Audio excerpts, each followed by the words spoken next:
د متلونو کیسې له خپل وطنه ګل وطنه کتاب څخه. د کتاب لیکوال عبدالنافع همت، ویاند او چمتو کوونکی سید لودین. متل دی وایي وطن په میړو ساتل کیږي نه په دیوالو.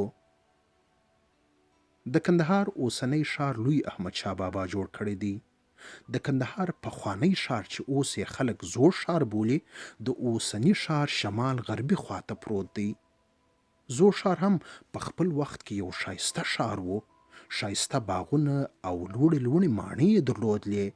له دې ماڼیو څخه یوه هم د نارنج په نوم ښایسته ماڼۍ وه چې اوس یې هم کنډواله پاته ده. کله چې ایرانیانو پر کندهار برید وکړ د هغه وخت د ځوان او پښتون پاچا شاه حسین هوتکي پاچاهي یې رانسکوره کړه. د کندهار ښار یې هم کنډواله کړ. کله چې احمدشاه بابا د افغانستان پاچا سو نو اوسنی ښار یې جوړ کړ. له همدې امله اوس د کندهار پخواني ښار ته زوړ ښار وایي. احمدشاه بابا د زاړه ښار نړېدل په خپلو سترګو لیدلي او زړه یې ډېر درد کړی و. دا وار یې غوښتل یو داسې کلک او خوندي ښار جوړ کړي چې د هیڅ ډول قوي دښمن زور په ونه رسیږي. نو هغه و چې د ښار د خوندیتوب لپاره خپل عسکري سایمنسبان او قومي مشران راټول کړل او مشوره یې ځنځ وغوښته. په دې مجلس کې یو چا ورته ویل چې که پر ښار 7 دیوالونه او 2 خندقونه یعنې کندې را وګرځوو نو ښار به د دښمنانو له بریدونو څخه خوندي وي.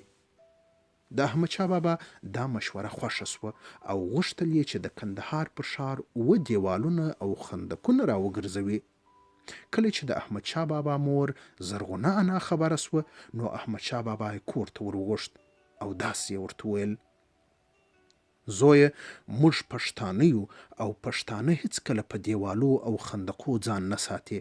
که ته ځان په دیوالو او خندقو ساتي نو تر دیوالو او خندقو اخواته ولسونه به څوک ساتي.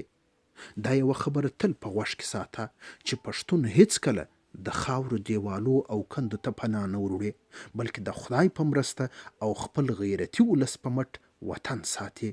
که پښتون وې غیرت دې درلود او د پښتنې مور شیدې دې رودلې وې نو دښمن به دې هیڅکله دا زړه ونه کړي چې ښار ته رانږدې سي او نه باید ته دښمن ته دومره فرصت په لاس ورکړې چې د ښار تر دیوالو راورسیږي.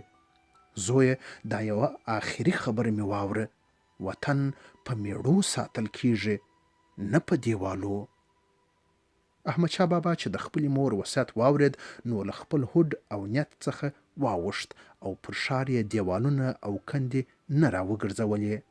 تر دې وروسته د زرغونې انا دا وروستی وصیت ډېر مشهور سو او اوس یې خلک د متل په ډول وایي چې وطن په میړو ساتل کیږي نه په دیوالو. د کتاب لیکوال وایي چې دا کیسه مې د 1992 شمسي کال د لیندۍ د میاشتې پر 11 نیټه له اغلې روڼا ترین څخه اوریدلې ده. اغلې ترین د کندهار ولایت ډنډ ولسوالۍ د سبزکار کلي اوسیدونکی ده چې اوس مهال د کندهار د خلکو په استازیتوب د مشرانو جرګې غړی ده. څه ښه یې ویلي دي: وطن په میړو ساتل کیږي نه په دیوالو.